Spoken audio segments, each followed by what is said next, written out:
Bismillahirrahmanirrahim. Assalamualaikum warahmatullahi wabarakatuh. Di video ini Miss akan membahas soal IPA pada tugas tanggal 14 April 2020, di mana soalnya ada dua ya.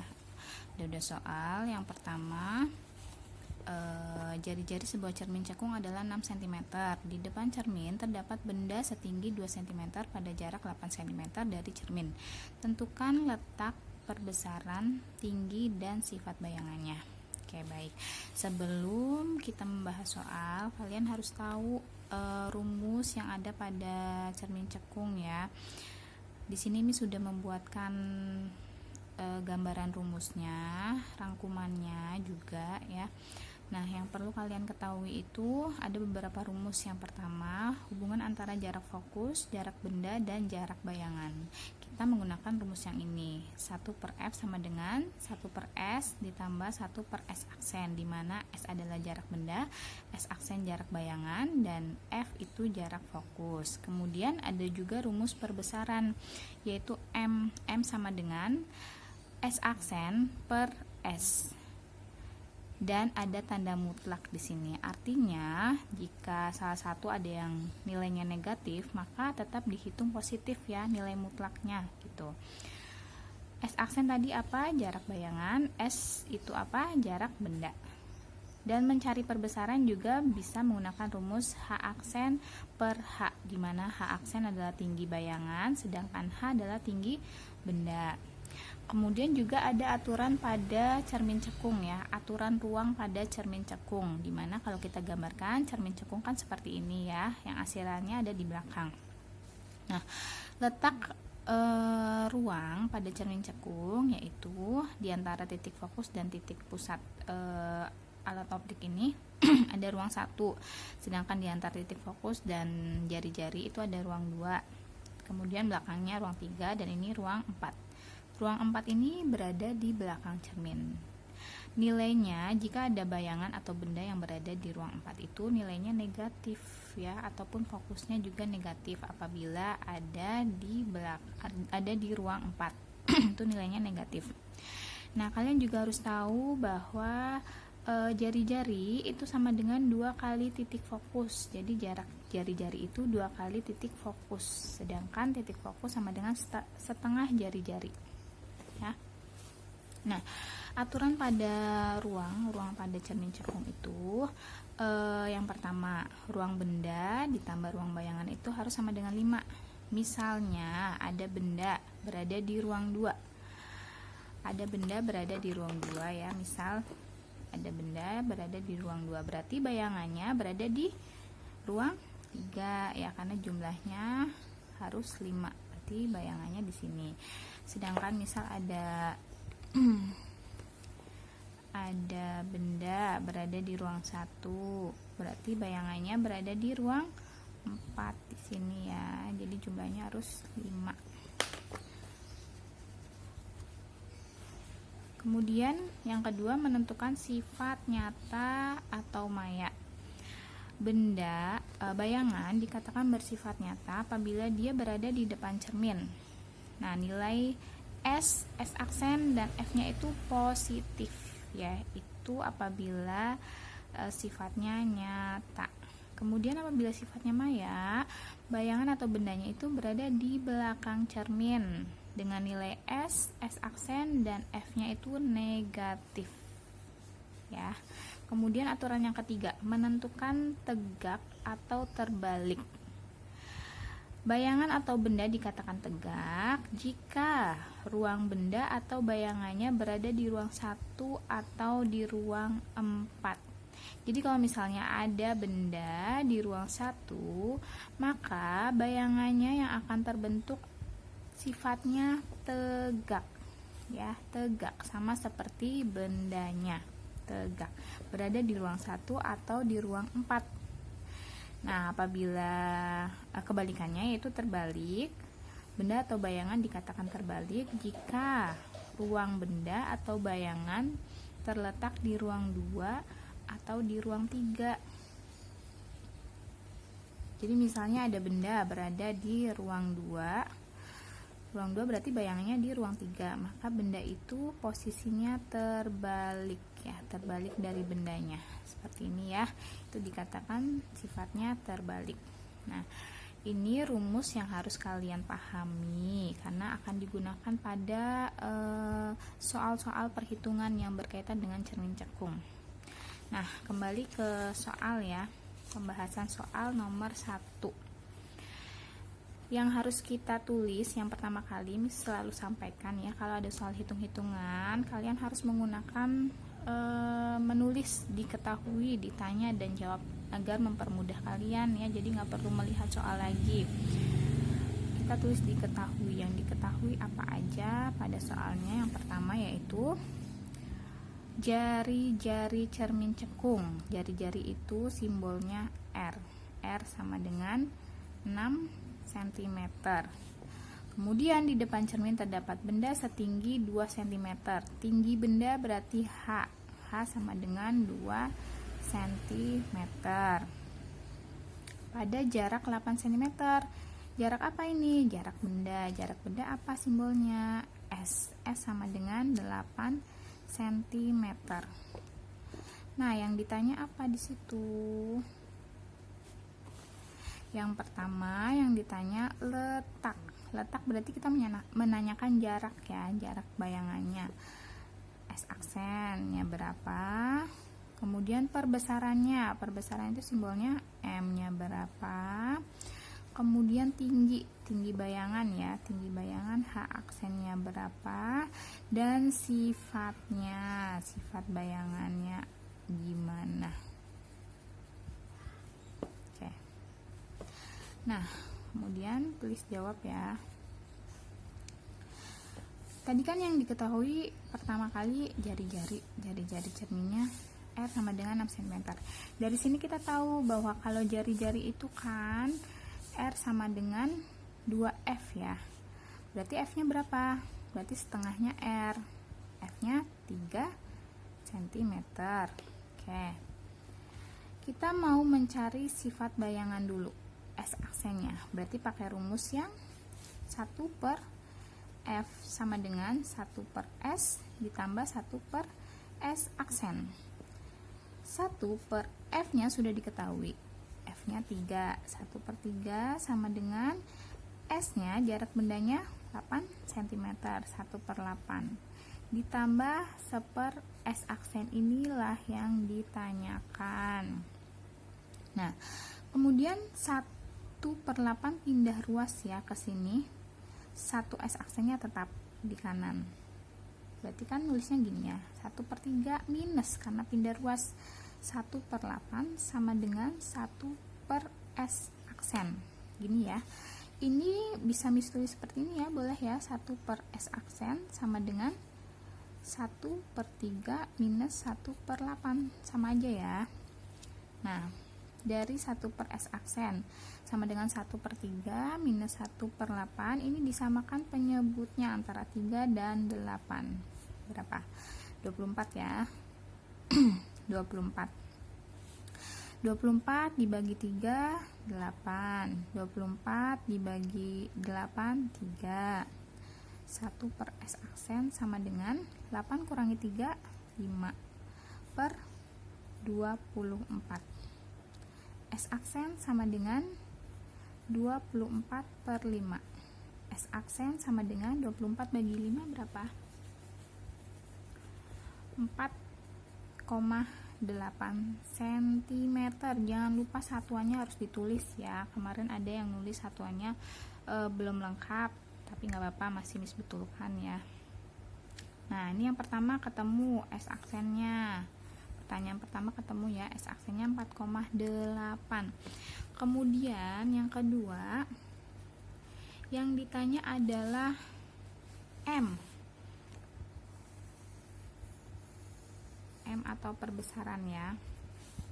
M rumusnya apa? Dari rumus ini M sama dengan S aksen per S atau H aksen per H. Karena yang di sini sudah diketahui S dan S aksen, maka kita pakai rumus yang ini ya, S aksen per S. M sama dengan S aksen per S. S aksennya berapa? 4,8 per 8 ya. Nah, ini disederhanakan jadi berapa, Miss? Jadinya berapa? Gini ya. 4,8 tadi kan 24 per 5. Kita tulis di sini 24 per 5. 24 per 5 per 8. Gini ya. 24-nya ini bisa dicoret dengan 8. Coret. Tinggal 3. Berarti sisanya M sama dengan 3 per 5.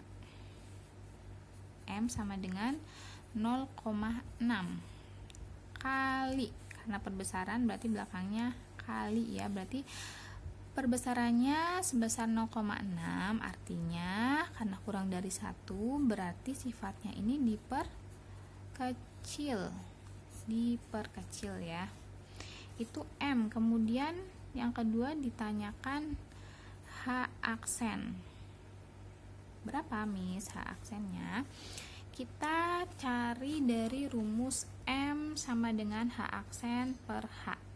M sama dengan H aksen per H ya. M sama dengan H aksen per H.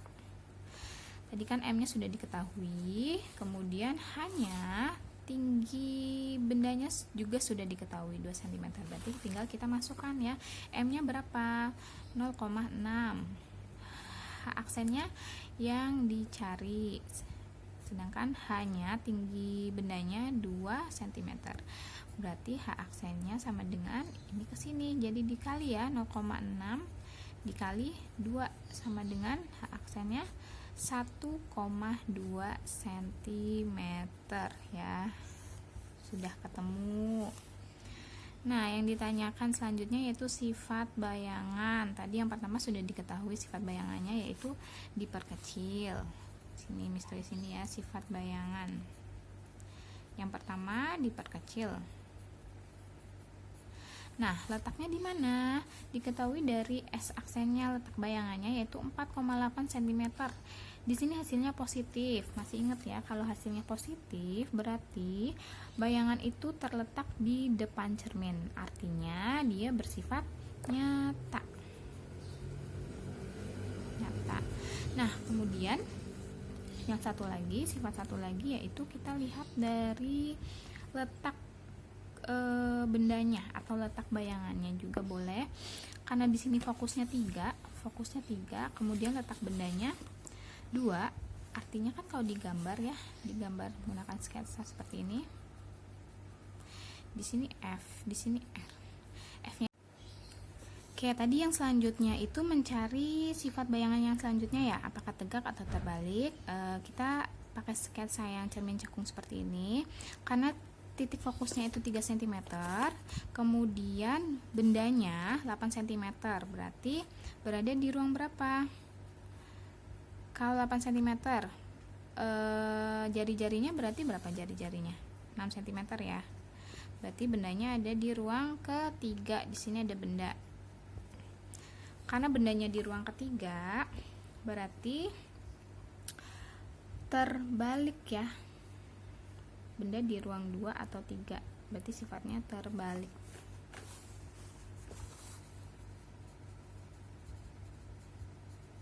Nah, ini sifatnya ya, seperti itu. Ini baru nomor 1. Yang nomor 2 soalnya yaitu, soalnya mana ya, ini ya, dari sini aja ya soalnya nih, nomor 2, pembahasan nomor 2. Masih sama seperti nomor 1, ditulis dulu diketahuinya apa aja. Yang pertama itu benda diletakkan 2 cm di depan sebuah cermin, berarti jarak bendanya S sama dengan 2 cm. Kemudian jarak fokusnya 3 cm. Tinggi bendanya adalah 2,5 cm.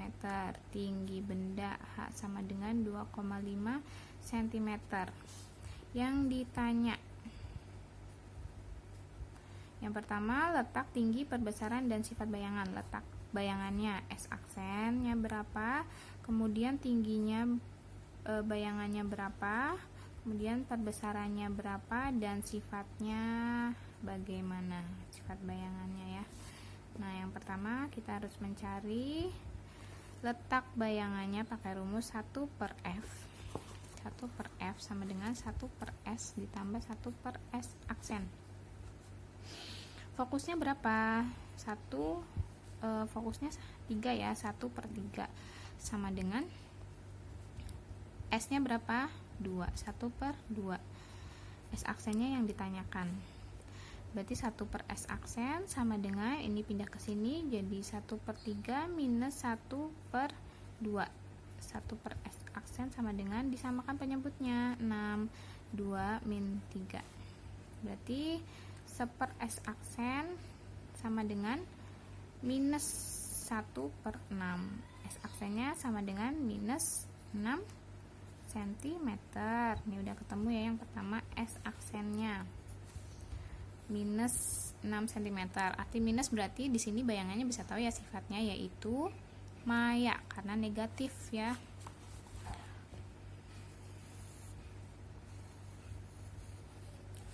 Sifatnya maya. Kemudian yang kedua yang ditanyakan yaitu tingginya ya, tapi kita harus mencari perbesarannya dulu supaya bisa mencari tingginya. M sama dengan mutlak S aksen per S. S aksennya 6, S nya 2. Berarti perbesarannya 3 kali berarti lebih dari 1, artinya diperbesar. Nah, ini ketemu yang perbesarannya M nya 3 kali ya, yang ini ya. Kemudian yang ditanya selanjutnya yaitu tinggi bayangannya, H aksennya berapa. Dari rumus M sama dengan H aksen per H. M nya tadi berapa? 3 kali tinggi sama dengan 3 kali perbesarannya ya, H aksennya yang ditanyakan. Kemudian hanya 2,5. Berarti H aksennya sama dengan 3 dikali 2,5 sama dengan berapa? 7,5 cm. Ini tingginya ya, 7,5 cm. Kemudian tinggi sudah, perbesaran sudah, sifat bayangannya. Sifat bayangan. Tadi kan yang pertama maya. Kemudian diperbesar. Dan ini tegak atau terbalik.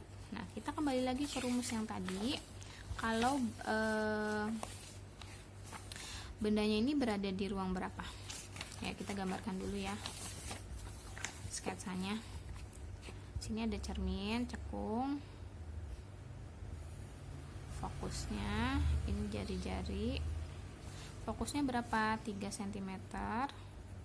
Kemudian jarak bendanya 2 cm, berarti kurang dari fokus ya, kurang dari jarak fokus, berarti bendanya berada di ruang 1. Kalau bendanya berada di ruang 1, otomatis bayangannya berada di ruang 4 ya. Masih ingat ya, kalau benda di ruang 1 atau bayangan di ruang 4 berarti sifatnya tegak. Sifatnya tegak. Nah, berarti sifat bayangan maya, diperbesar, dan tegak. Udah ketemu ya, dari sini paham. Nah, setelah ini ada video lagi contoh soal Miss yang akan memberikan contoh soal dan pembahasannya. Kemudian ada latihan soal yang harus kalian kerjakan.